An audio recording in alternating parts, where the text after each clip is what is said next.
أعوذ بالله من الشيطان الرجيم وإذا سألتموهن متاعا فاسألوهن من وراء حجاب ذلكم أطهر لقلوبكم وقلوبهن الآية. عن عبد الله بن مسعود رضي الله تعالى عنه قال قال رسول الله صلى الله عليه وسلم لا تباشر المرأة فتنعتها لزوجها كأنه ينظر إليها رواه البخاري ومسلم.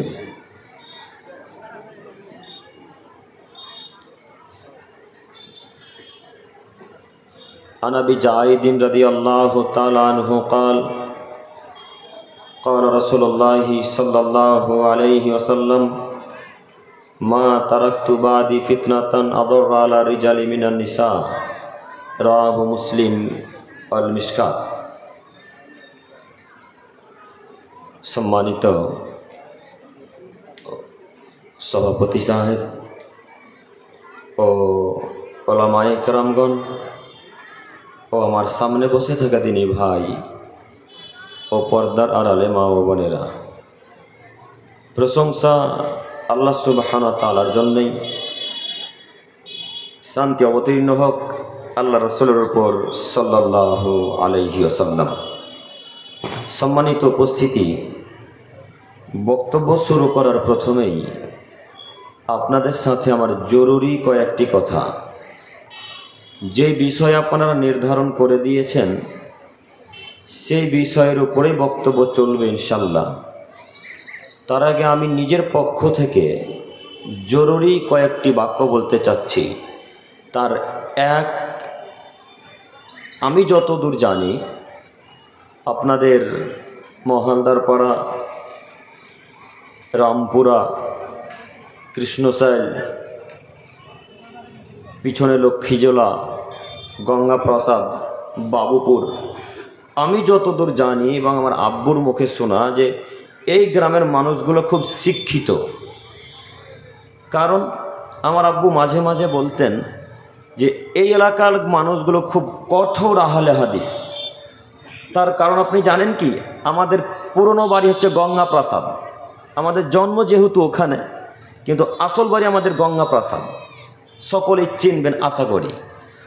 তো আমি বলতে চাচ্ছি, আমার আব্বুর কথাই হোক আর জঙ্গিপুরের মানুষের কথাই হোক, গ্রামের লোকের কথাই হোক, আমার কথা যদি বাস্তবে সত্য হয়, লোকের কথা যদি বাস্তবে সত্য হয়, মহালদার পাড়ার মানুষ যদি আসলেই শিক্ষিত হলো, তাহলে এখন মহালদার পাড়ার মানুষ যে স্টেজের সামনে ছড়িয়ে ছিটিয়ে বসে আছে, এটা কোনো শিক্ষিত মানুষের পরিচয়? জি, কথা মনে বুঝতে পারেননি? কথা বুঝতে পারেননি এখনো? আবারও বলি, আসলে যদি শিক্ষিত হন তাহলে তো আপনার বসার নীতি দেখে বোঝা যাবে আপনি শিক্ষিত। কেন আব্দুল করিম ভাই? এইখানে ফাঁকা জায়গা, পিছনে 10টা লোক, আবার ওই জায়গাটা ফাঁকা, আবার 10টা লোক, এই জায়গাটা ফাঁকা, পিছনে আরও মানুষ। তো এদেরকে যদি শিক্ষিত হন তাহলে আসলে মূর্খ কে? কথা বুঝতে পারেননি? ও মুরব্বী সাহেব, আপনাদেরকেই বলছি। তার মানে আমি আপনাকে বলতে চাচ্ছি যে সামনে জায়গাকে পরিপূর্ণ করে পিছনে বসেন। আচ্ছা, আজকের জুমার সলাতে তো গিয়েছিলেন, একদিন সলাত আদায় করেন জুমাতে, আর রমজান মাসের ওই রমজানের দিনে তারাবি বলেন আর 5 ওয়াক্ত সলাত আদায় বলেন, আপনি ফার্স্ট কাতারে। মনে হচ্ছে যেন আপনি জান্নাতুল ফেরদাউস থেকে এখনই ফেরেশতা নামলেন আপনাদের মহল্লার পাড়ায়। ফার্স্ট কাতার আপনার জন্যে, যারা 5 ওয়াক্ত সলাত আদায় করে তাদের ফার্স্ট কাতারে জায়গা হয় না। তো আপনি যখন আজকে জুমার দিন জোহরের জুমাতে গিয়েছিলেন, তখন সামনের কাতারটা ফাঁকা ছিল, তারপরে পিছনে দাঁড়িয়েছিলেন না সামনের কাতার আগে পরিপূর্ণ হয়েছিল? কথা বলে না।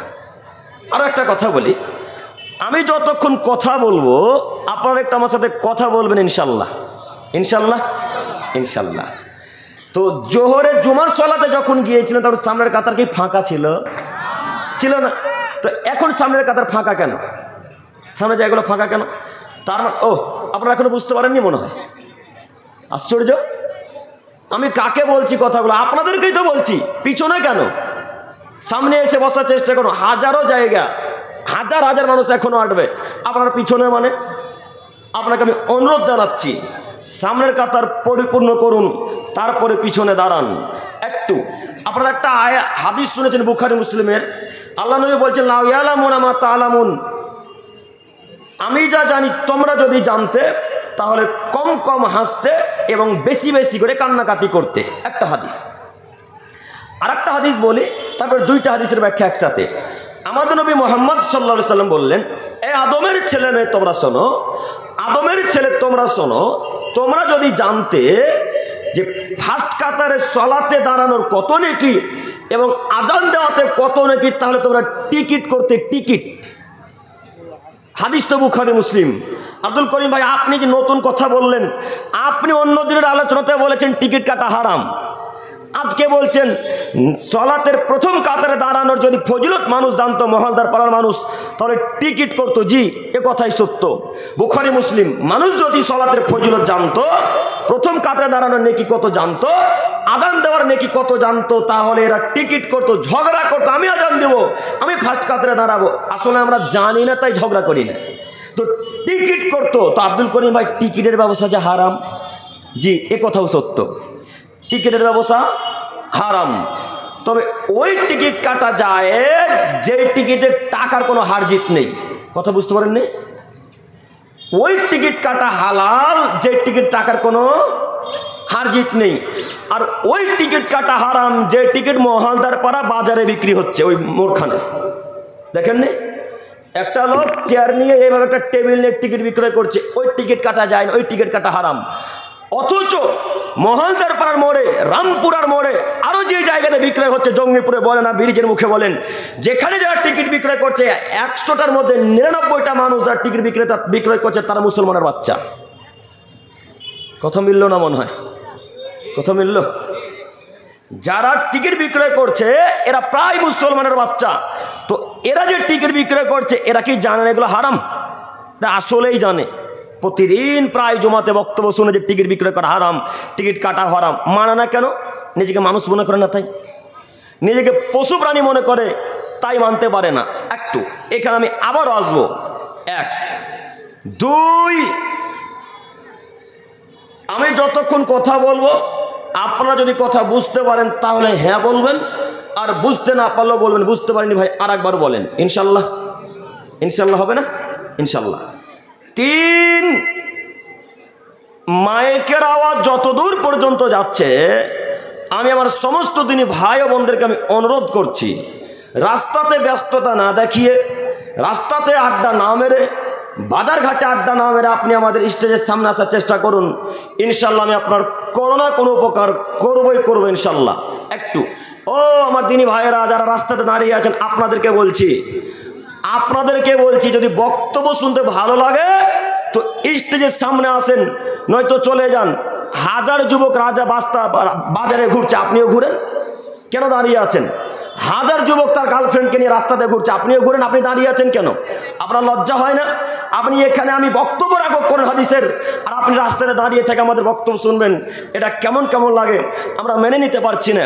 আমি আপনাকে আবারও অনুরোধ জানাচ্ছি, রাস্তায় যিনারা দাঁড়িয়ে আছেন বা বসে আছেন, হয় আমাদের স্টেজের সামনে আসার চেষ্টা করুন, নচেত বাড়ি চলে যান। আমি আপনার দিনী ভাই, আপনাকে আমি অনুরোধ জানাচ্ছি। 3, 4, আপনারা যে বিষয় দিয়েছেন সেই বিষয়ের উপর আলোচনা হবে। তার 1 নম্বর বিষয় হচ্ছে পর্দা। পর্দা কতটুকু আপনারা বুঝতে পেরেছেন আমি সঠিক বুঝতে পারলাম না। পর্দা আপনারা কতটুকু বুঝেছেন এটা আমি বুঝতে পারিনি। আসলে যদি মহলদার পাড়ার মানুষ পর্দা সম্পর্কে বুঝতো, তাহলে এই মহলদার পাড়ার কোনো মহিলা আজকে ফুচকার দোকান আড্ডা মারতো না। কথা বুঝতে পারেননি? আসলে যদি মহলদার পাড়ার মানুষ, রামপুরের মানুষ, ত্যাগরের মানুষ বুঝতো যে পর্দা কি জিনিস, তাহলে আজকে এই মেলাতে, এই জালসাতে মেলা বসতে দিত না। এই জালসাতে মেলা বসলো, কেমন করে বসে আমি বুঝতে পারলাম না। একটা কাগজ বা দেন তো ভাই, এটাই দেন। জালসাতে মেলা বসেছে কি? কথা বলেন, বসেছে না? না কথা বলতে ভয় করছেন?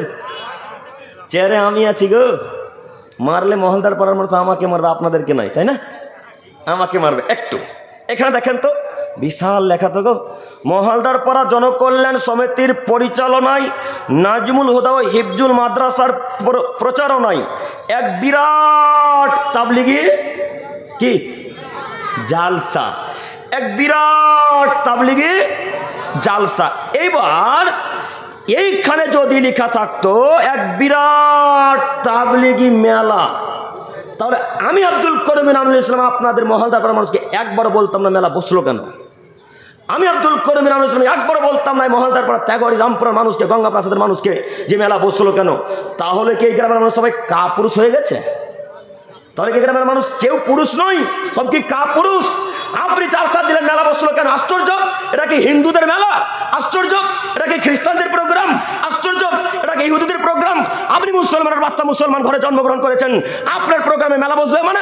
আপনি দেখতে পান না খ্রিস্টানদের যখন প্রোগ্রাম হয় তখন হাজার নারী উলঙ্গ হয়ে ঘুরে বেড়ায়, হাজার পুরুষ তাই ধাক্কা মারে। তাদের লজ্জা নেই, তাদের হায়া নেই, তাদের ইতস্তবোধ নেই, তাদের বোধগম্য নেই। কেন? তারা খ্রিস্টানের বাচ্চা, তারা ইহুদির বাচ্চা, তারা জৈনের বাচ্চা, তারা বৌদ্ধদের বাচ্চা, তারা সাঁওতালদের বাচ্চা।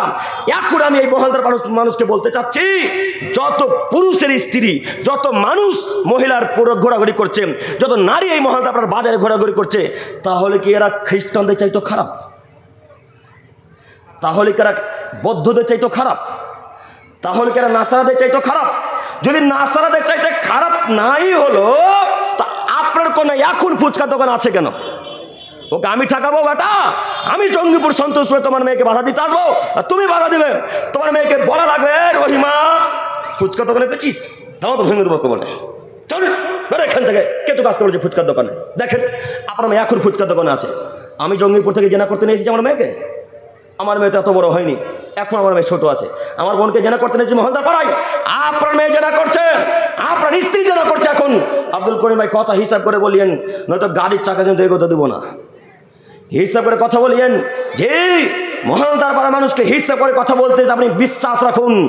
আপনাকে অনুরোধ করে বলে যাচ্ছি, আপনার কন্যা আজকে নিশ্চিত জেনা করেছে, অবশ্যই জেনা করেছে, নিশ্চয়ই জেনা করেছে।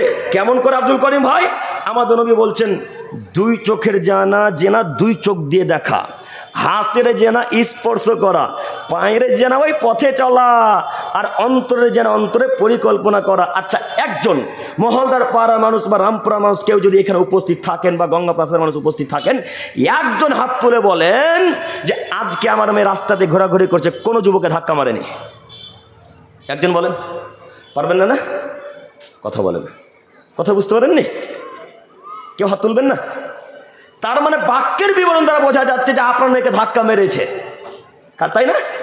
তার মানে বিবরণ দ্বারা বোঝা যাচ্ছে আপনার মেয়েকে ধাক্কা মেরেছে, তাই হাত তুলতে পারেন না। তাহলে আপনি কাপুরুষ হয়ে গেলেন? শরীরে কি রক্ত নয়? যাচ্ছে সব বুঝ। যদি বুঝ থাকে তো জঙ্গিপুর মহকুমা হসপিটালে গিয়ে সব বুঝকে বের করেন, রক্ত করার চেষ্টা করেন। কাপুরুষ আপনি? আপনি পুরুষের পরিচয় দিচ্ছেন কেন? কাপুরুষ আপনি? পুরুষের পরিচয় দিচ্ছেন কেন? আপনি জানেন না আমাদের নবী মুহাম্মদ সাল্লাল্লাহু আলাইহি ওয়াসাল্লাম বললেন, ইয়া মাসারা শাবাব মান ইসতাতা মিনকুমুল বাত ফালিয়াতাজাওয়াজ। এই যুবকের দলেরা, যদি ক্ষমতা হয় তাহলে বিবাহ করিও, ক্ষমতা না হলে বিবাহ করিও না। বাণী কার? বাণী কার? আল্লাহর বাণী। মুহাম্মদ সাল্লাল্লাহু আলাইহি ওয়াসাল্লামকে বলাচ্ছেন, বলিয়ে নিচ্ছেন তার মাধ্যমে। তিনি বলছেন, ইয়া মাসারাস শাবাব মান ইসতাতা মিনকুমুল বাত ফালিয়াতাজাওয়াজ।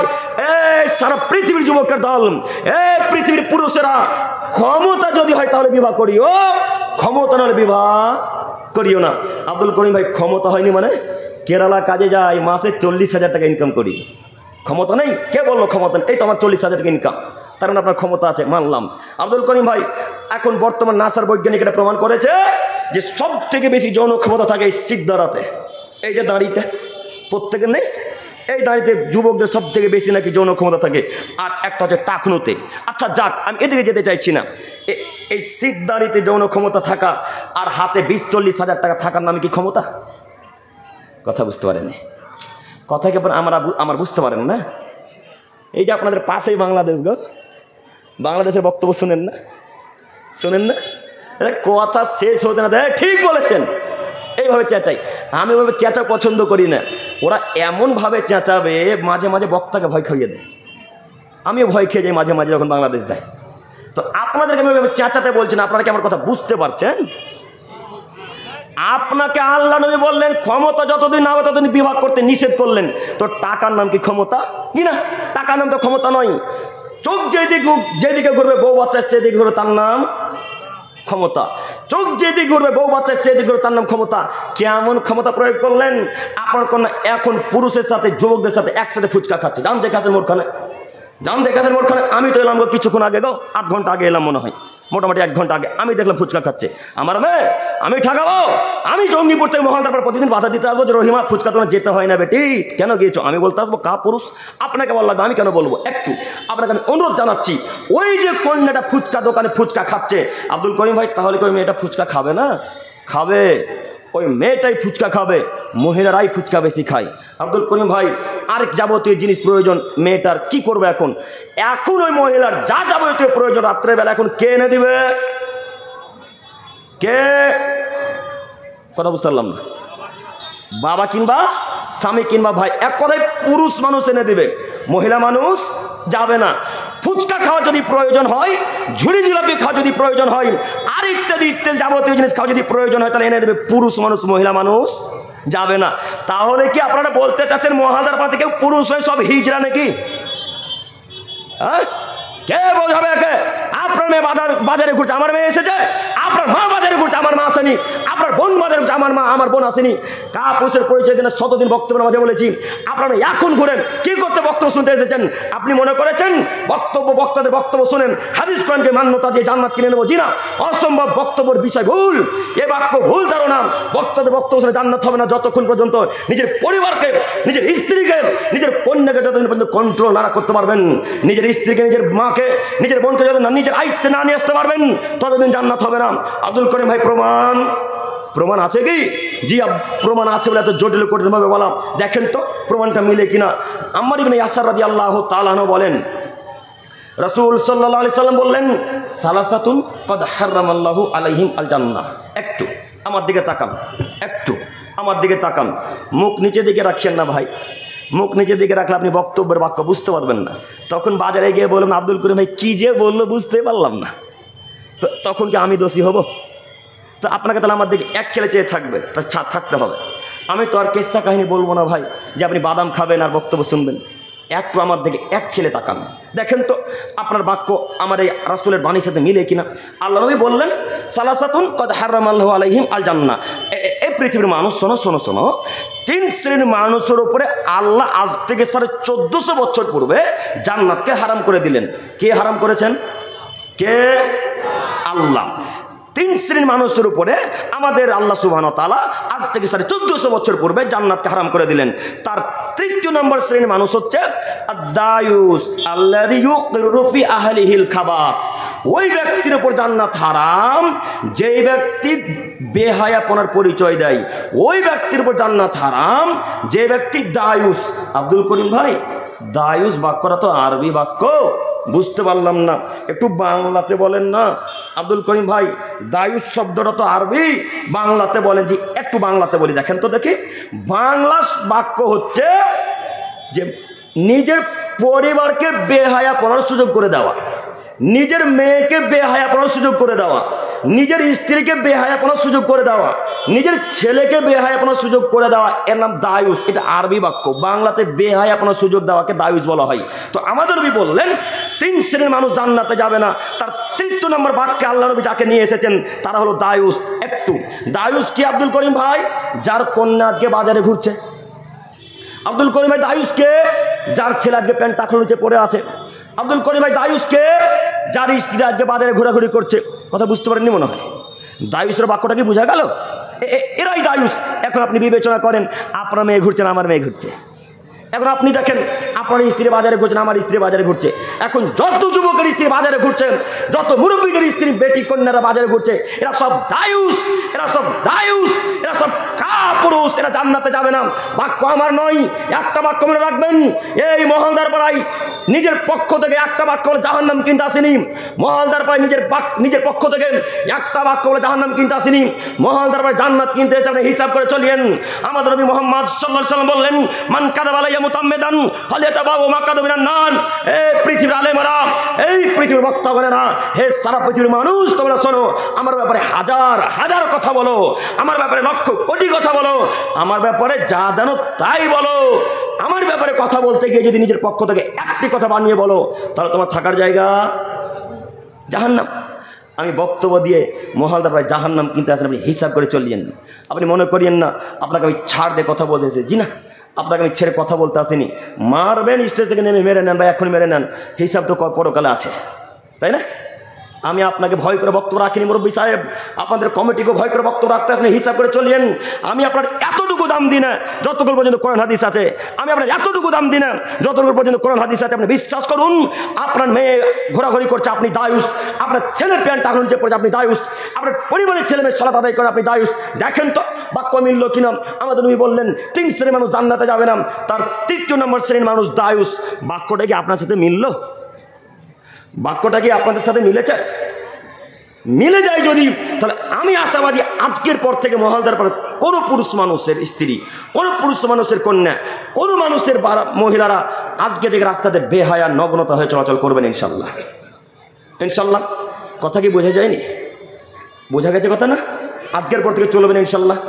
ইনশাল্লাহ আল্লাহ তোমার কাছে ভিক্ষে চাইছি মাবুদ, তুমি পর্দা সম্পর্কে বোঝার একটু তৌফিক দান করো মাবুদ। সকলে বলি আমিন। সম্মানিত দিনী ভাই বোন, আরও কথা বাকি। তার কথা হচ্ছে এই, আল্লাহ তাআলা বললেন পৃথিবীর মানুষ শোনো, ওমিন আয়াতিহি আন খালাকালাকুম মিন আনফুসিকুম আজওয়াজা। আচ্ছা, এই বাক্যের কথা বলার পূর্বে একটা বাক্য কথা বলি।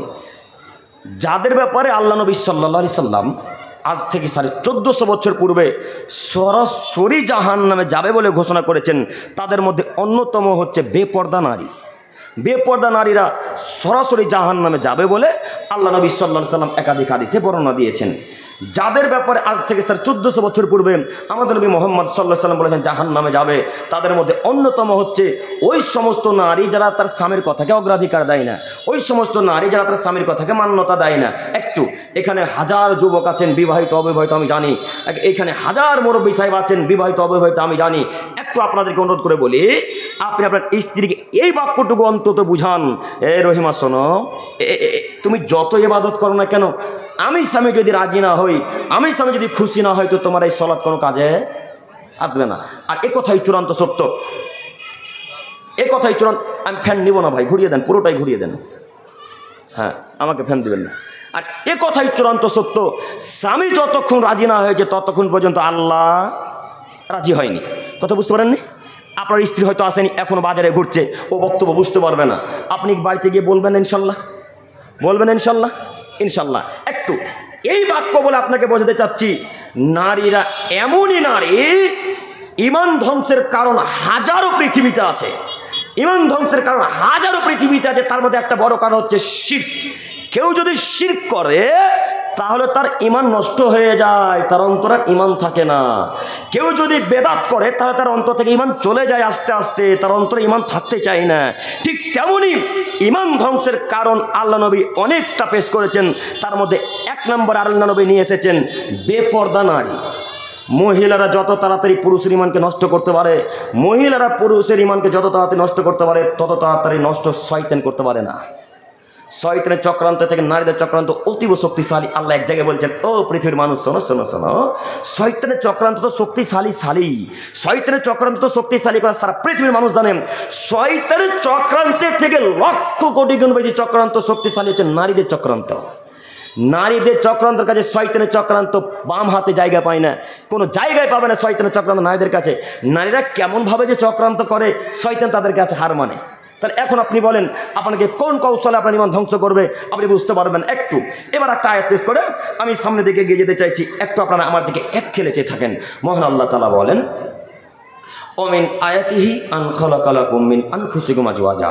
এ পৃথিবীর মানুষ তোমরা শোনো, এই সারা পৃথিবীতে আমার অনেক নিদর্শনাবলী আছে, অনেক নিদর্শনাবলী, হাজার হাজার নিদর্শনাবলী আছে আমার। আল্লাহ বলছেন, এই নিদর্শনাবলীর মধ্যে আমি আল্লাহ যুবকদের মধ্যে সৃষ্টি করেছি তার স্ত্রীকে। একটু মনোযোগ দেন তো যুবক ভাই, কথা বুঝতে পারছেন কিনা? আল্লাহ বলছেন, এই লক্ষ কোটি নিদর্শনাবলীর মধ্যে হাজার হাজার নিদর্শনাবলীর মধ্যে আমি আল্লাহ তাআলা তোমার মধ্য হতে সৃষ্টি করেছি তোমার স্ত্রীকে। কেন? লিতাসকুনু ইলাইহা, যেন তুমি তার কাছে শান্তি তৃপ্তি পাও, যেন তুমি তার কাছে শান্তি তৃপ্তি পাও। এই কারণে আমি আল্লাহ তাআলা তোমার স্ত্রীকে তোমার জন্য সৃষ্টি করলাম। একটু এই বাক্যের বিবরণ দিয়ে একটা বাক্য আপনাকে বলতে চাচ্ছি যে আল্লাহ বললেন পুরুষদের মধ্য থেকে সৃষ্টি করেছি কাকে? কথা বলে না, কাকে? নারীকে। এই জন্য আল্লাহ সৃষ্টি করলেন যে পুরুষরা যেন তার স্ত্রীর কাছে গিয়ে শান্তি তৃপ্তি পায়। একটা আয়াত এখানে একটু মনে রাখেন, আর একটা আয়াত নিয়ে এসে দুইটা আয়াতের ব্যাখ্যা একসাথে। মহান আল্লাহ তাআলা বলেন, পৃথিবীর মানুষ তোমরা শোনো, তোমাদের স্ত্রী তোমাদের জন্য ক্ষেত, তোমাদের স্ত্রী তোমাদের জন্য জমি, তোমাদের স্ত্রী তোমাদের জন্য ক্ষেত, তোমাদের স্ত্রী তোমাদের জন্য জমি। তোমার জমিতে ইচ্ছা মতো আসো, তোমার জমিতে ইচ্ছা মতো যাও, রাত্রেই কি সকালেই কি দুপুরেই কি, যখন খুশি আপনি আপনার স্ত্রীর কাছে যেতে পারেন, যখন খুশি আপনি আপনার স্ত্রীর কাছে আসতে পারেন। উল্লেখ্য যে আপনি আপনার হুজুরের মুখে শুনেছেন যখন ভরা পেট স্ত্রীর পেটে বাচ্চা থাকে তখন নাকি স্ত্রী মিলন করা যায় না। শুনেননি কথা মনে হয়? শুনেছেন কি? এই হুজুরের কথা এখন মুখে লাথি মেরে দিতে হবে। এই হুজুরের 5 পয়সা কোনো মূল্য এখন নেই। আরও শুনেছেন যে যখন চন্দ্রগ্রহণ সূর্যগ্রহণ হয় তখন স্ত্রী মিলন করলে নাকি ছেলে টেরা বেঁকা হয়। শুনেননি মনে হয়? গ্রামের মানুষ আপনারা, টাউনের মানুষ গো, গ্রামের মানুষ না তো গ্রামের মানুষ শুনেনি এটা কেমন কেমন লাগে না? গ্রামের মানুষই তো বলে সূর্যগ্রহণ হয়েছে বেটি, এখন বাইরে বেরোস না, তোর ছেলে না তো টেরা হবে বেটি, বলে না মনে হয়? বেটি রাতের বেলা পেঁচা ডাকছে বেটি, তাড়াতাড়ি মাথায় কাপড় দে। ও পেঁচা ডাকলে মাথায় কাপড় দিতে হয়, আর হাজার পুরুষ দেখলে বেটির মাথায় কাপড় দিতে হয় না।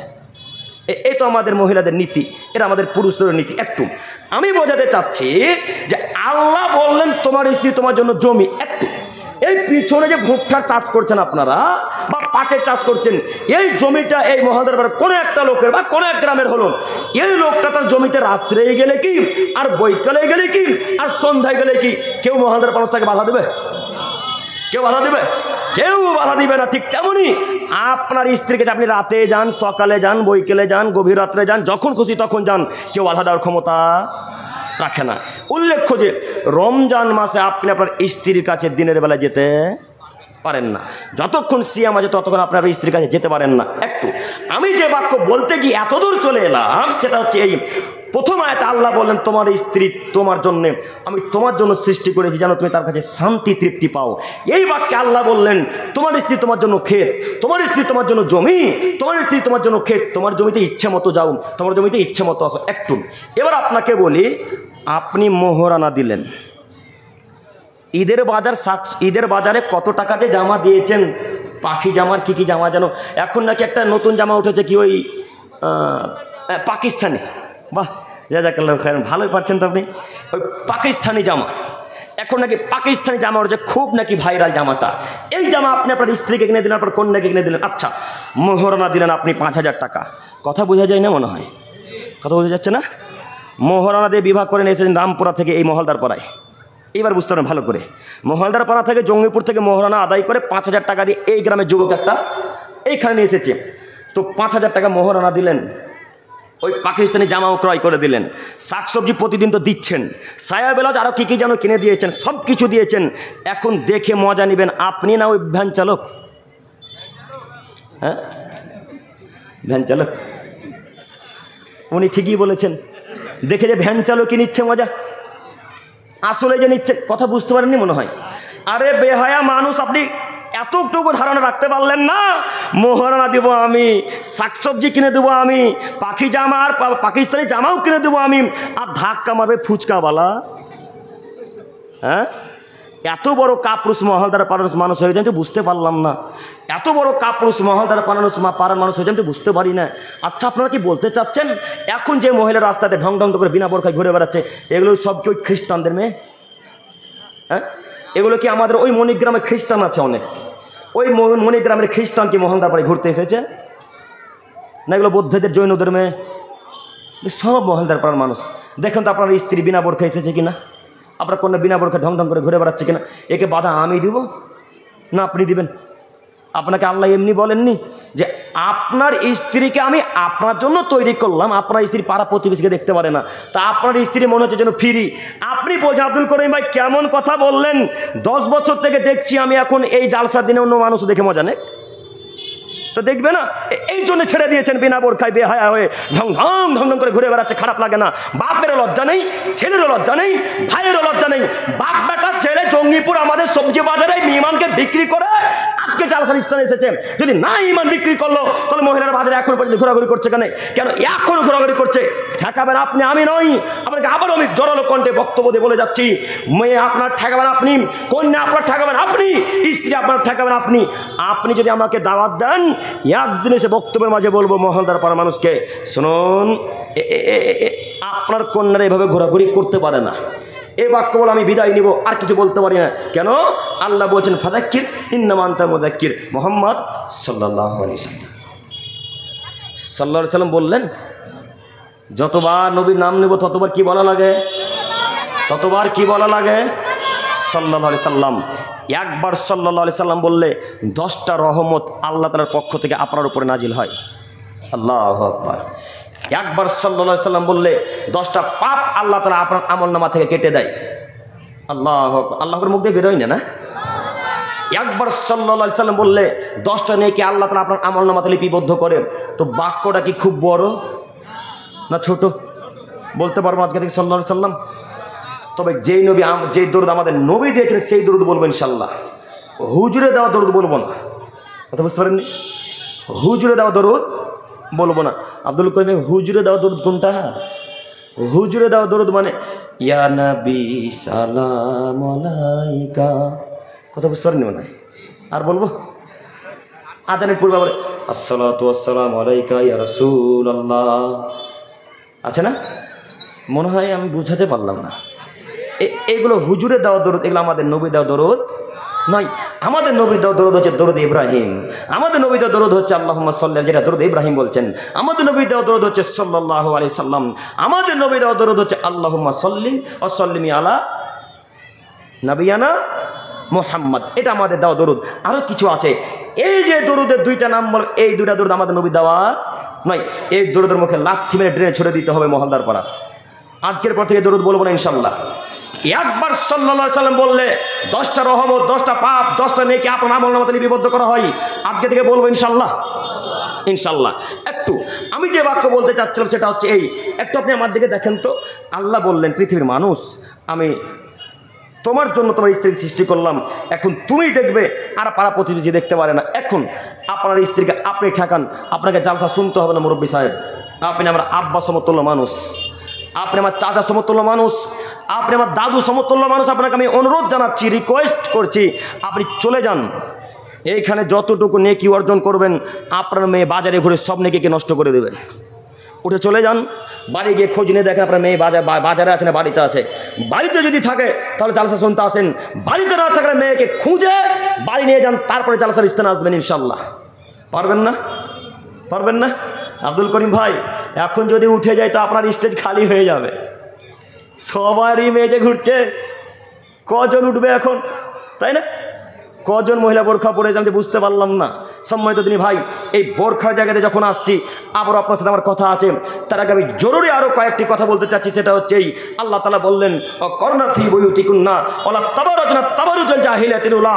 হে পৃথিবী নারীগণ বাড়িতেই অবস্থান করো, হে পৃথিবী নারীগণ বাড়িতেই থাকো, জরুরি প্রয়োজন ছাড়া তোমরা বাড়ি থেকে বের হবে না। পৃথিবী নারীগণ, হে পৃথিবীর মুসলিমা নারীগণ, তোমরা বাড়িতেই থাকো, জরুরি প্রয়োজন ছাড়া তোমরা বাড়ি থেকে বের হবে না। একটু এখন রাত্রি 8:27 অথবা 28 বাজে। এত রাত্রিতে আপনার স্ত্রীর বাজারে কি জরুরি কাজ আছে বলেন? আছে কারো জরুরি কাজ? কথা বলে না, নেই না? তো আপনার স্ত্রী এখন ঘুরছে কেন? আমাদের আল্লাহ বললেন করনা ফি বুয়ুতিকুন্না ওয়ালা তাবাররাজনা তাবারুজাল জাহিলিয়াতিল উলা। এই পৃথিবীর মহিলাগণ, এই পৃথিবীর পুরুষেরা তোমরা শোনো, তোমাদের স্ত্রী, তোমাদের কন্যারা, তোমাদের মা বোনেরা তখন বাড়ি থেকে বের হবে যখন জরুরি প্রয়োজনীয় কোনো কাজ থাকবে তখন। আব্দুল করিম ভাই, জরুরি কাজ কি? বাপের বাড়ি যেতে হবে। জরুরি কাজ কি? জঙ্গিপুর হসপিটাল যাওয়া লাগবে, তেঘরি হাসপাতাল যাওয়া লাগবে। জরুরি কাজ কি?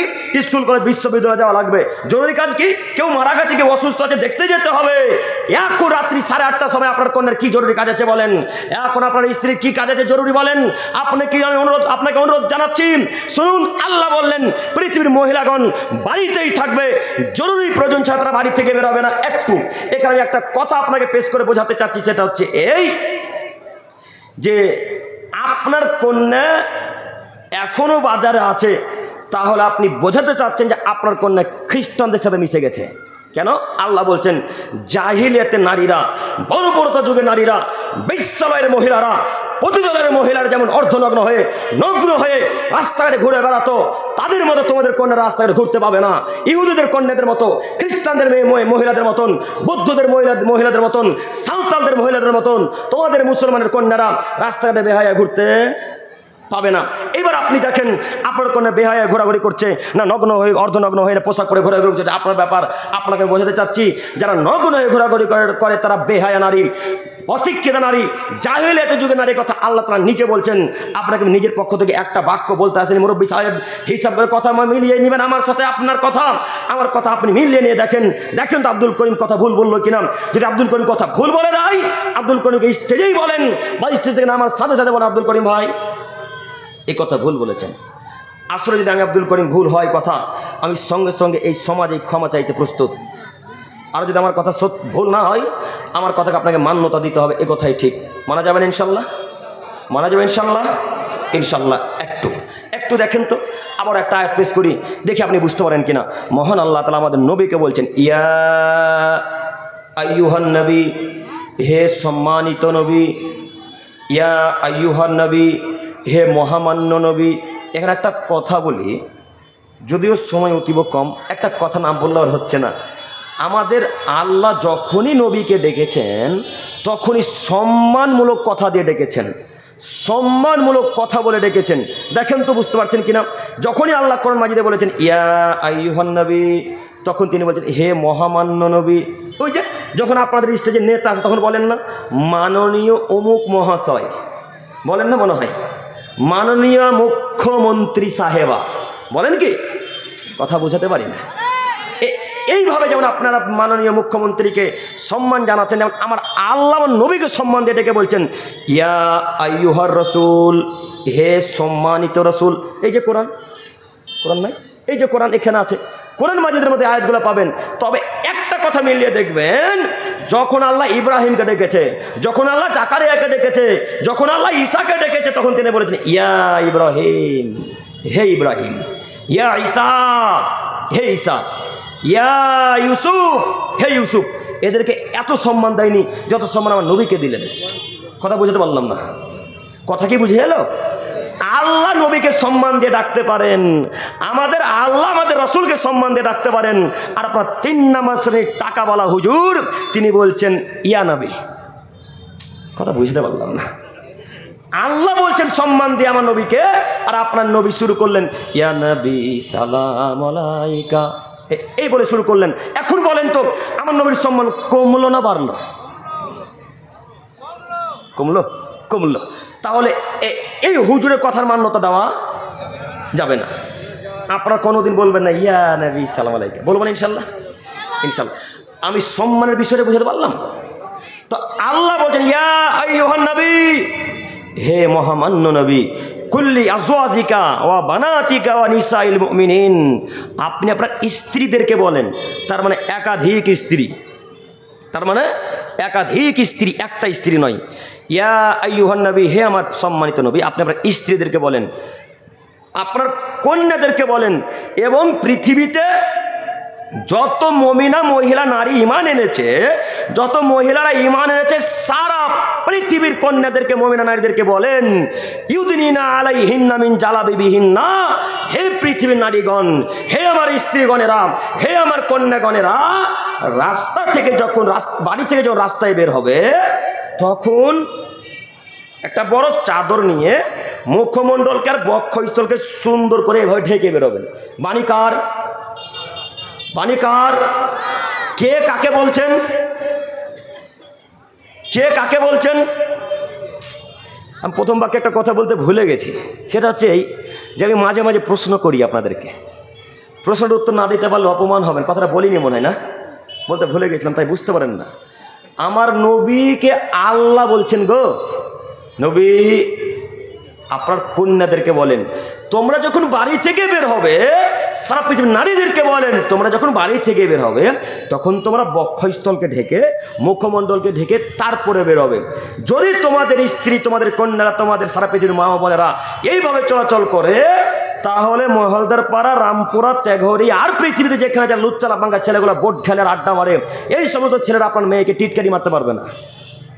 আল্লাহ বলছেন। কে বলছেন বলেন দেখি? আল্লাহ বলছেন। তাহলে তোমার কন্যাদেরকে, তাহলে তোমার স্ত্রীদেরকে, তাহলে তোমার মা বোনকে এই লুচ্চালা বাঙ্গা ছেলেরা, শয়তানরা টিটকারি মারতে পারবে না, বাজে কমেন্ট করতে পারবে না। একটু এবার আপনাকে বলি, আপনার একটা কন্যা আমাদের জঙ্গিপুর কলেজে এবার ফার্স্ট ইয়ারে ভর্তি হয়েছে বা সেকেন্ড ইয়ার পড়ছে বা কোনো একটা সেমিস্টারে চলছে ওর। তো এই কন্যাটা এই মহালদার পাড়া গ্রাম থেকে বেরিয়ে ওই মহালদার পাড়া বাস স্ট্যান্ড গেছে। বাস স্ট্যান্ড যেতে যেতে লুচ্চারা পাঙ্গা ছেলে তো রাস্তাঘাটে থাকে, মনে করেন থাকে না মনে হয়, এই লুচ্চারা পাঙ্গা ছেলেগুলো, শয়তান ছেলেগুলা আপনার মেয়েকে টিটকারি মেরেছে, কোনো একটা কমেন্ট করেছে, আপনার স্ত্রীকে কমেন্ট করেছে। আপনার কন্যা কান্নাকাটি করতে করতে করতে আপনার বাড়ি চলে এসেছে। কান্নাকাটি করতে করতে মহলদার পাড়া বাড়ি ঢুকে গেছে। ঢুকে গিয়ে আপনার তো মাথা গরম, আপনার স্ত্রীকে বলছেন, কন্যাকে বলছেন, রহিমা কী হলো রে বেটি? না তো আব্বু ওই যে মহলদার পাড়ায় ছেলেগুলো ছিল আমাকে টিটকারি মেরেছে। আপনার মেয়ে পরেছিল জিন্স প্যান্ট, আপনার মেয়ে ছিল ওই টাইট ফিটিং একটা পায়জামা, কি বলে গো নাম, একটা নাম আছে, চুস্ত বলে একটা কি নাম আছে পায়জামাটা, লেগিংস, লেগিংস, জাজাকাল্লাহু খাইরান, লেগিংস, লেগিংস, লেগিংস প্যান্টটা পরে আছে, আর উপরে একটা পুরুষদের মতো গেঞ্জি জামা পরে আছে, টাইট ফিটিং জামা পরে, শর্ট জামা পরে, ঠোঁটে লিপস্টিক দিয়েছে, চুলগুলোকে ছেড়ে দিয়ে হিলতলা জুতা পরে, পুরুষদের জুতা পরে ঢং ঢং ঢং ঢং করতে করতে করতে চোখের সামনে দিয়ে মহলদার পাড়া বাস স্ট্যান্ড গেছে। যেমনই মহলদার পাড়া বাস স্ট্যান্ড গেছে, আপনার ছেলে মেয়েকে অন্য পরবর্তী টিটকারি মেরেছে, কান্নাকাটি করতে করতে বাড়িতে এসেছে। তখন আপনি বলছেন, বেটি কী হলো? তো আব্বু এই ঘটনা, আমাকে টিটকারি মেরেছে। তখন আপনার রক্ত গরম হয়ে উঠেছে, রক্ত গরম হয়ে উঠে, কে তোকে টিটকারি মেরেছে রে? চর মাথা আজকে কেটে ফেলে দেবো, ওর একদিন কি আমার একদিন। ও মহলদার পাড়ার মানুষ, এখন খারাপ লাগলো? খারাপ লাগা তো তখন উচিত ছিল, রক্ত গরম হওয়া তো তখন উচিত ছিল যখন আপনার মেয়ে আপনার স্ত্রী জিন্সের প্যান্ট পরে বাড়ি থেকে বেরিয়েছিল। কথা বুঝতে পারেন না? খারাপ লাগা তো তখন উচিত ছিল যখন আপনার কন্যা টাইট ফিটিং লেগিংস পরে বেরিয়েছিল। আপনি কা পুরুষের বাচ্চা, কা পুরুষ, আপনার কন্যাকে টিটকারি মেরেছে, আপনার জন্য ভালো। আপনার মেয়েকে নিয়ে চলে যান, এটা খুব ভালো সংবাদ আপনার জন্য। আপনার মেয়ে মহিলা বেহায়া নারী, আপনার মেয়ে প্রতিদলের মহিলাদের মতো রাস্তায় চলাচল করে। আপনার মেয়ের মাঝে আর প্রতিদলের মেয়েদের মাঝে পার্থক্য আমরা খুঁজে পাই না। দেখেন আপনি কোথায় খুঁজে পেলেন? আল্লাহ বললেন যদি মহিলারা বাড়ি থেকে পর্দা করে বেরোয় তাহলে আজেবাজে ছেলেদেরকে টিটকারি মারতে পারবে না। দেখেন আপনি আল্লাহর বাণীকে অমান্য করে চলবেন, আর আপনার মেয়েকে সারা পৃথিবীর পুরুষরা ওই সম্মান জানাবে? হ্যাঁ, আপনার মেয়েকে সারা পৃথিবীর পুরুষ মানুষ সম্মান দিয়ে কলেজে পৌঁছে দিয়ে আসবে না? এত যুবক, এত ভালো তো মুর্শিদাবাদের মানুষ হয়নি এখন, যে একটা মহিলা রাস্তায় রাত্রে চলাচল করবে আর সেই মহিলাটাকে কয়েকটা যুবক মিলে বাড়িতে থুয়ে আসবে, এরকম নিয়ম তো এখন পর্যন্ত আমাদের মুর্শিদাবাদ অন্তত হয়নি। এগুলো এখন আরবে নিয়ম আছে মাঝে মাঝে কোনো জায়গায়। কথা বুঝতে পারেননি?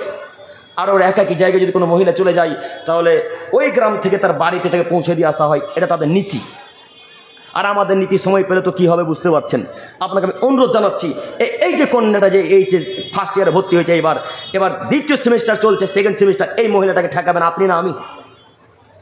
কে ঠেকাবে গো? তার বাপ, তার বড়দা, তার স্বামী। আমি তো জঙ্গিপুর থেকে আসবো না ঠেকাতে। কথা বুঝতে পারেননি? তাহলে এই বাক্যর বিবরণ আপনাকে বোঝাতে চাইলাম যে আপনার স্ত্রী যদি, আপনার কন্যারা যদি, আপনার মা বোনেরা যদি পর্দা করে, বোরখা পরে, ঢিলাঢালা পোশাক পরে রাস্তায় বেরোয়, তাহলে লুচ্চালা বাঙ্গা শয়তান ছেলেটাকে টিটকারি মারতে পারবে না। আজকের পর থেকে বোরখা পরে চলাচল করবে ইনশাল্লাহ।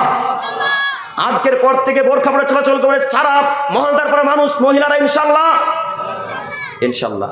আব্দুল করিম ভাই, বোরখা কেনার টাকা নাই গো।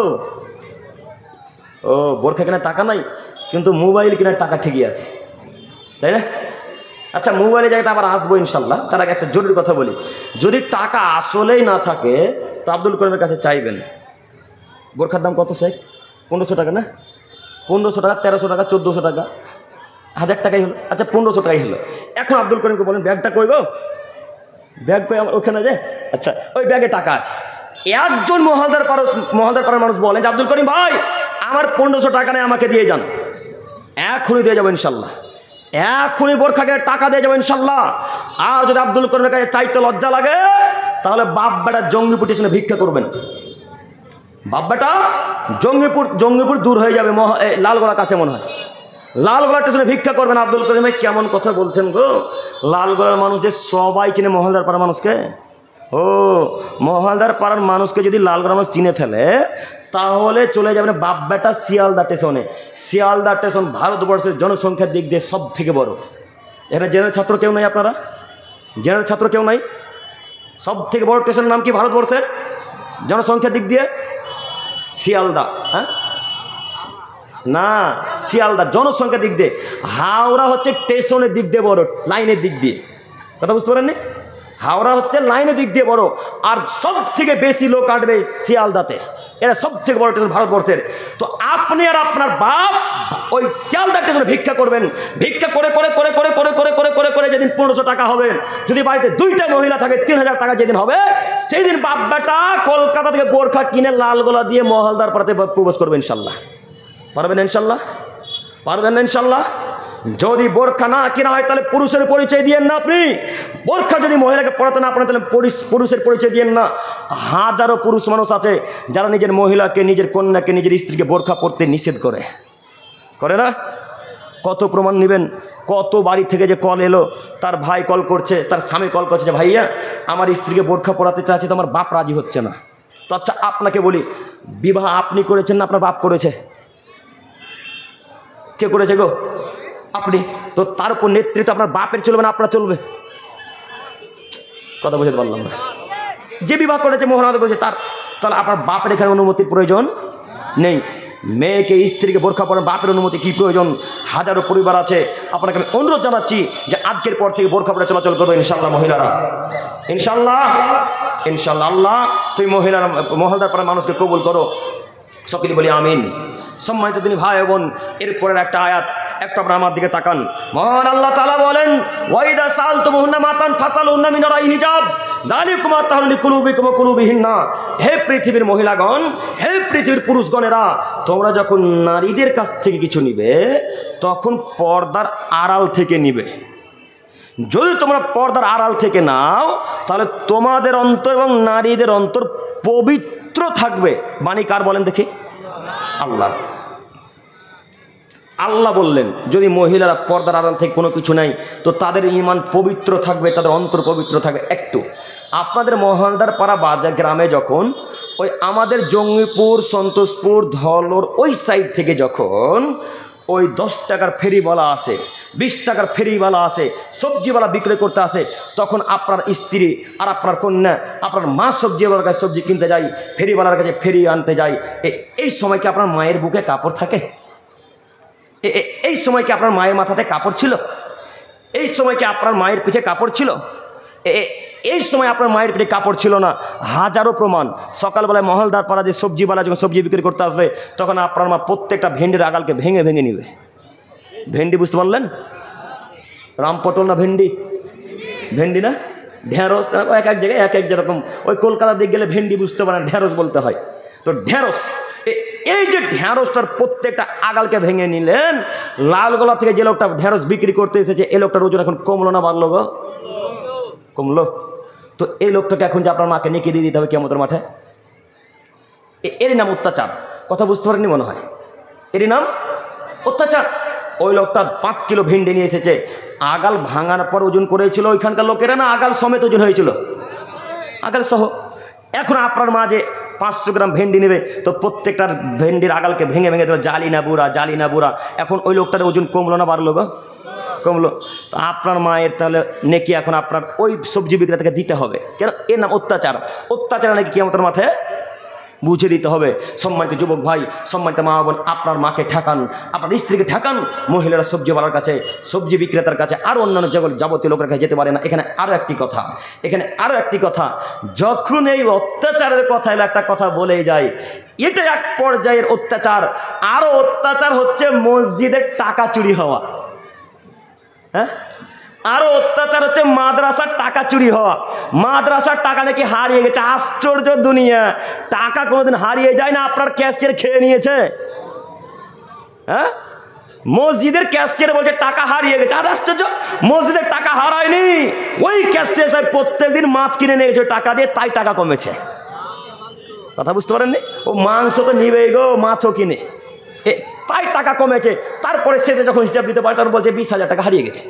তো এদেরকে যদি দায়িত্ব রাখেন, তো মসজিদে টাকা কেন, মাদ্রাসা টাকা কেন? একদিন আপনার মাদ্রাসাকে বিক্রি করে দেবে, এতে কোনো সন্দেহ নেই। কথা বুঝতে পারেন? কথা বুঝতে পারেন? আল্লাহর কসম, আল্লাহর কসম, আল্লাহর কসম। ওই যে আমার ওখানে একটা বন্ধু বসে আছে, আমরা রমজান মাসে প্রোগ্রামে গিয়েছিলাম ওই মালদা হরিশ্চন্দ্রপুর বলে একটা গ্রাম, চেনেন? হরিশ্চন্দ্রপুরে ওর এত স্বভাব খারাপের খারাপ, ওই গ্রামের লোক প্রায় সব অশিক্ষিত, লেখাপড়া জানে না। লেখাপড়া জানে না, তার কারণে একটা লোককে দায়িত্ব দিয়েছিল যে আপনি মাদ্রাসা চালাবেন, মসজিদ চালাবেন। ওই এক পর্যায়ে করেছে কি, মসজিদ মাদ্রাসা জায়গাকে তার ছেলের নামাতে নিজের নামে রেজিস্ট্রি করে নিয়েছে।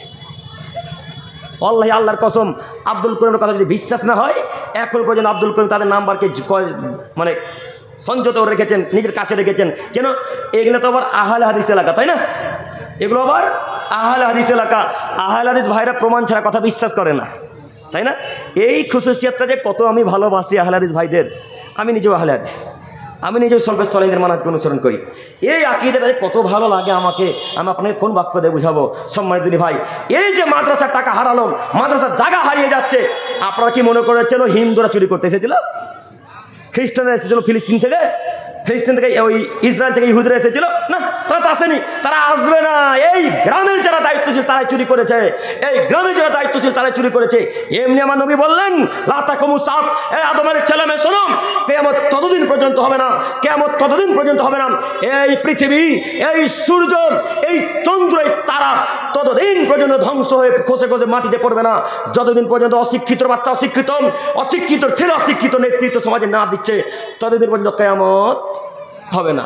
হাত্তা এখন আসাদনা সিবিদিন লুকাইবিনা লুকাব, যতদিন পর্যন্ত অধমের সন্তান অধম, অযোগ্যর ছেলে অযোগ্য, বেহায়ার ছেলে বেহায়া যতদিন পর্যন্ত সমাজে নেতৃত্ব না দিচ্ছে, ততদিন পর্যন্ত কিয়ামত হবে না। একটু আব্দুল করিম ভাই, আপনার কথা বুঝতে পারলাম না, একটু প্রমাণ দিয়ে কথা বলে যান। জি, মোহাম্মদ সাল্লাল্লাহু সাল্লামের কথা মিথ্যা হবে না ইনশাআল্লাহ। একটু দেখাচ্ছি, দেখেন তো। আমার নবী বললেন, যারা দায়িত্ব পালন করবে তারা হবে অশিক্ষিত, যারা দায়িত্ব নেতৃত্ব দেবে তারা হবে নির্লজ্জ বেহায়া মানুষ। দেখেন তো বাক্য মিলে কিনা, দেখেন তো আমার বক্তব্যের সাথে, রাসূলের কথার সাথে আপনাদের এই দুনিয়াবি মানুষের সাথে মিলছে কিনা। যে লোকটাকে আপনি সর্দার রেখেছেন, সর্দার বলেন না মুরল বলেন, সর্দার, যে লোকটাকে সর্দার রেখেছেন দেখেন তো তার মুখে দাড়ি আছে কিনা, দাড়ি আছে মনে হয়। যে লোকটাকে ক্যাশিয়ার রেখেছেন দেখেন তো তার প্যান্টটা টাকুর নিচে আছে কিনা, আছে টাকুর নিচে? টাকুনো বুঝতে পারছেন, টাকুনোর নিচে থাকছে, ইনি নাকি ক্যাশিয়ার। যে লোকটাকে আপনারা সেক্রেটারি রেখেছেন দেখেন তো তার স্ত্রী আজকে ফুচকার স্টলে দাঁড়িয়ে আছে কিনা, আছে না? এদেরকে যদি শিক্ষিত বলেন তাহলে মূর্খকে, এদেরকে যদি নেতৃত্ব দিতে দেন তাহলে শিক্ষিত মানুষ কারা? এরাই তো অশিক্ষিত। আপনাকে আমি অনুরোধ করে যাচ্ছি, এই সমস্ত দায়িত্বশীলকে দায়িত্ব থেকে ত্যাগ করতে হবে, এই সমস্ত নেতৃত্ব ব্যক্তিকে হটিয়ে দিতে হবে, এদের দায়িত্বে থাকা যাবে না। যে লোকটার মুখে দাঁড়িয়ে আছেন, যে লোকটা 5 ওয়াক্ত সালাত আদায় করে, যার স্ত্রী বোরখা পরে, পর্দা বোঝেন, যার বাড়ির ছেলেরা সালাত আদায় করেন, এরকম একটা পুরুষকে, এরকম একটা মুরব্বী সাহেবকে, এরকম একটা যুবককে দায়িত্ব দিতে হবে। আব্দুল করিম ভাই কেমন কথা বললেন, আমাদের মুখে দাঁড়িয়ে আছে তাতে কি আছে, আমাদের কাছে যে টাকা নেই আব্দুল করিম ভাই, তাই না? আব্দুল করিম ভাই কেমন কথা বলছেন। মহালদার পাড়ার নিয়ম, জঙ্গিপুরের নিয়ম, সারা পৃথিবীর নিয়ম, যার টাকা আছে তাকে দায়িত্ব দিতে হবে, তাই না? কেন? গ্রামের মানুষও বলছে যে গো, যারে আব্দুর রহমান ওই লোকটা টাকা ছোঁয়াকে দায়িত্ব দে রে, সময়ে অসময়ে মাদ্রাসা মসজিদের সুবিধা হবে। কথা বলে না মনে হয়, কথা মিলল?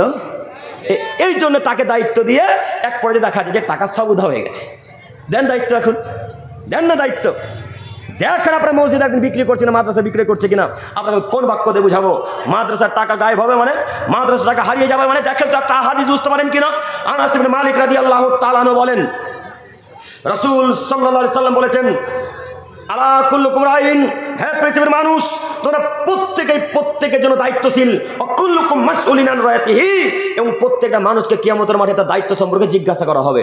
প্রত্যেকটা মানুষ তার দায়িত্বশীল, প্রত্যেকটা মানুষ তার গার্জেনের জন্য তার লোকের জন্য দায়িত্বশীল, প্রত্যেকটা সরকার তার সমাজের জন্য দায়িত্বশীল, প্রত্যেকটা ক্যাশিয়ার তার সমাজের জন্য দায়িত্বশীল। একটু এখানে একটা কথা পেশ করে আমি বক্তব্যের সামনের দিকে আবার এগিয়ে যেতে চাইছি। সেটা হচ্ছে এই, আল্লাহ নবী বললেন প্রত্যেকটা মানুষকে কিয়ামতের মাঠে জিজ্ঞাসা করা হবে।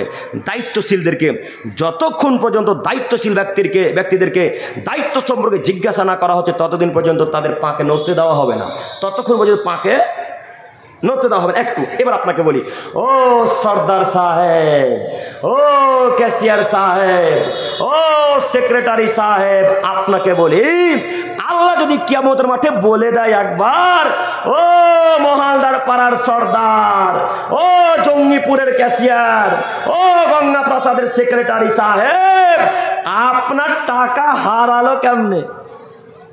এই প্রশ্ন যদি আল্লাহ করে বসে তখন কি উত্তর দিবেন, কিভাবে জবাব দেবেন?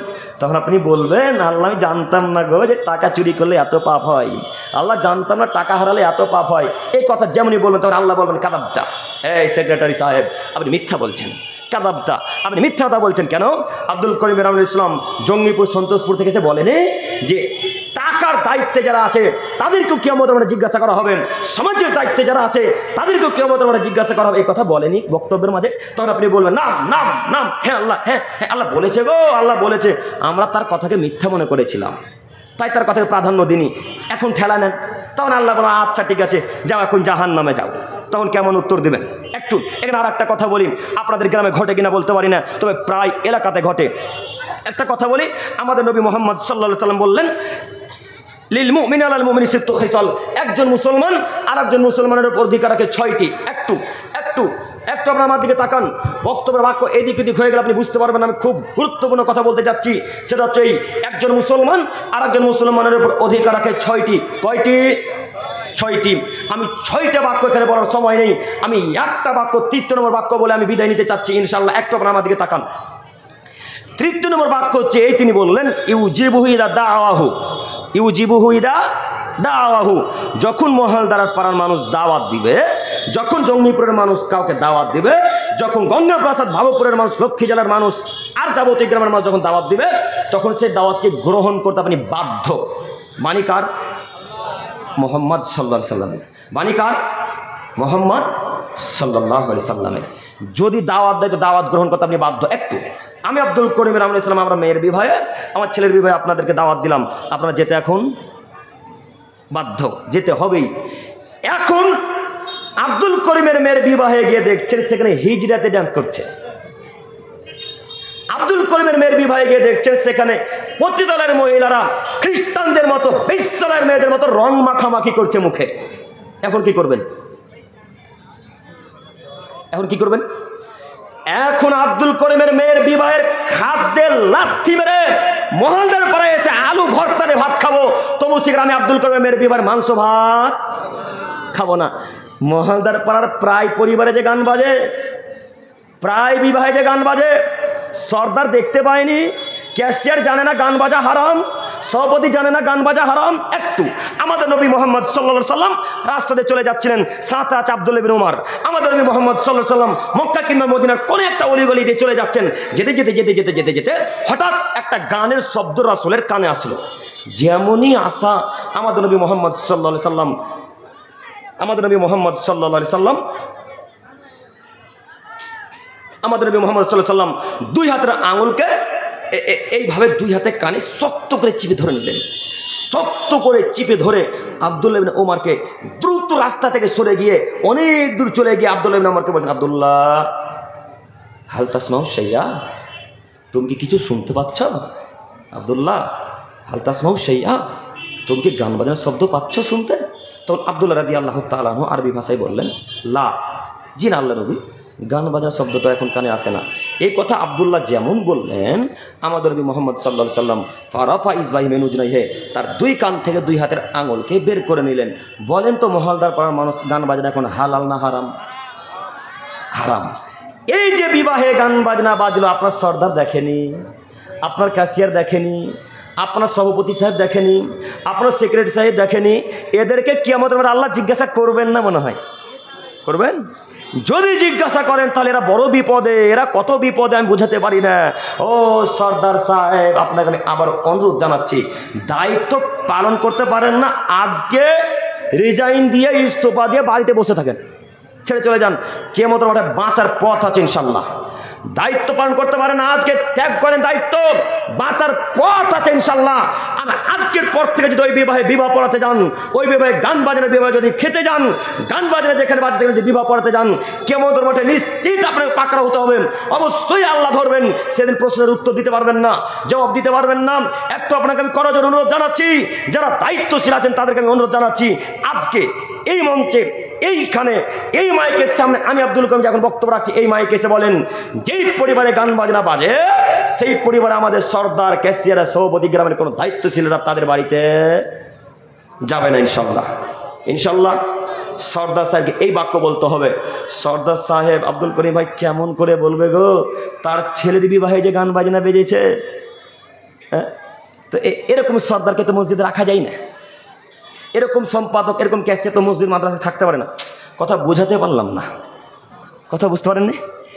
এই সর্দারকে মাদ্রাসায় মসজিদে রাখতে পারবেন না, কেমন করে রাখলেন? তার মানে কি আপনার বলতে চাচ্ছেন মহলদার পাড়ে কেউ শিক্ষিত মানুষ নাই?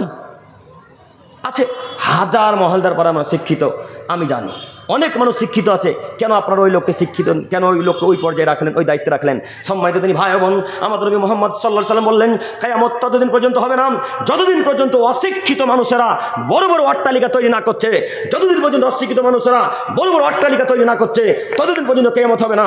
এক পর্যায়ে আমাদের নবী মুহাম্মদ সাল্লাল্লাহু আলাইহি ওয়াসাল্লাম বললেন, লা তাকুমুস সাআত, কিয়ামত ততদিন পর্যন্ত হবে না হাত্তা ইয়াকুনা আসাদুন নাসি বিদুনিয়া লুকাইবিনা লুকাব, যতদিন পর্যন্ত অধমের সন্তান অধম, বেহায়ার ছেলে বেহায়া, নির্লজ্জ ছেলে নির্লজ্জ, যতদিন পর্যন্ত সমাজে নেতৃত্ব না দিচ্ছে, সমাজের সর্দারের দায়িত্ব, ক্যাশিয়ারের দায়িত্ব, সহসভাপতির দায়িত্ব, ক্যাশিয়ারের দায়িত্ব, সেক্রেটারির দায়িত্ব যতদিন পর্যন্ত পালন না করছে, ততদিন পর্যন্ত কিয়ামত হবে না। এই কথা আমাদের নবী মুহাম্মদ সাল্লাল্লাহু আলাইহি সাল্লাম বলেন।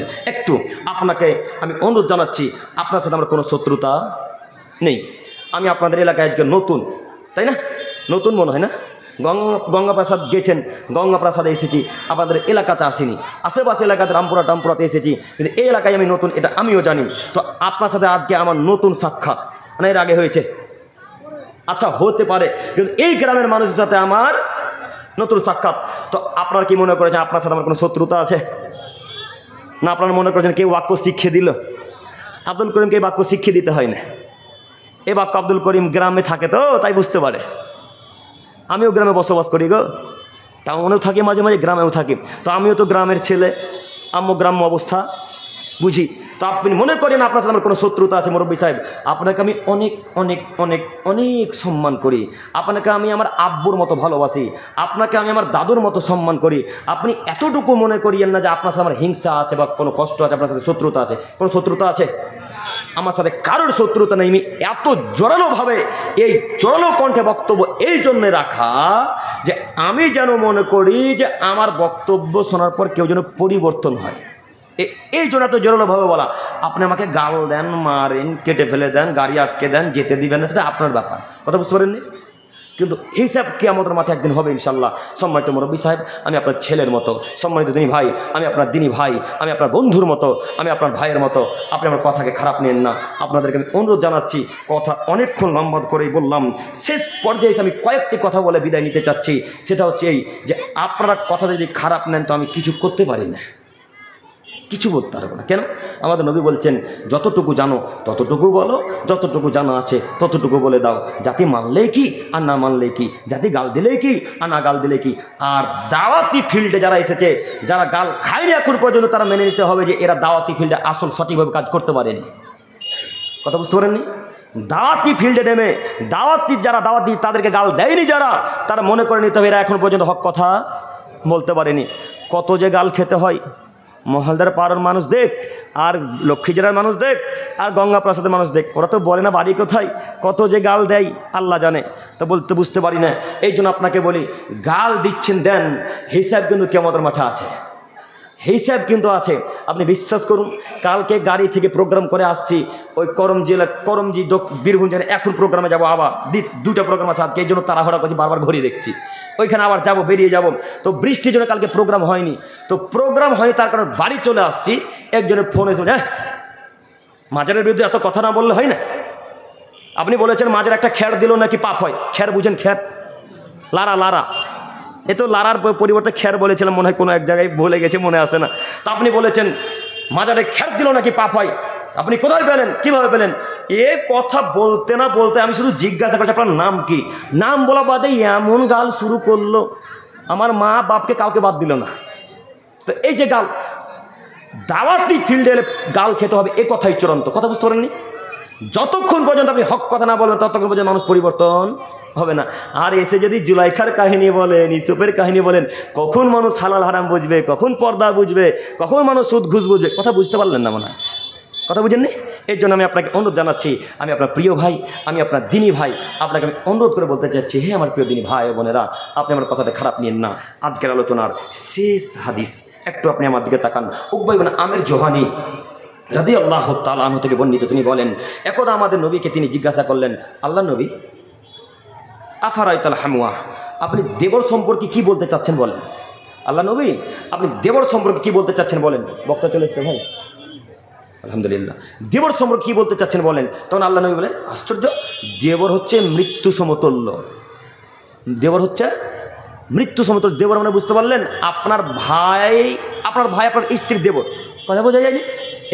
এই লোকটা, এই ছেলেটা ভাবিদের কাছে, বৌদিদের কাছে মৃত্যু সমতুল্য। এক কথায় মৃত্যুকে যত ভয় করে তার থেকে বেশি ভয় করবে কাকে? দেবরকে।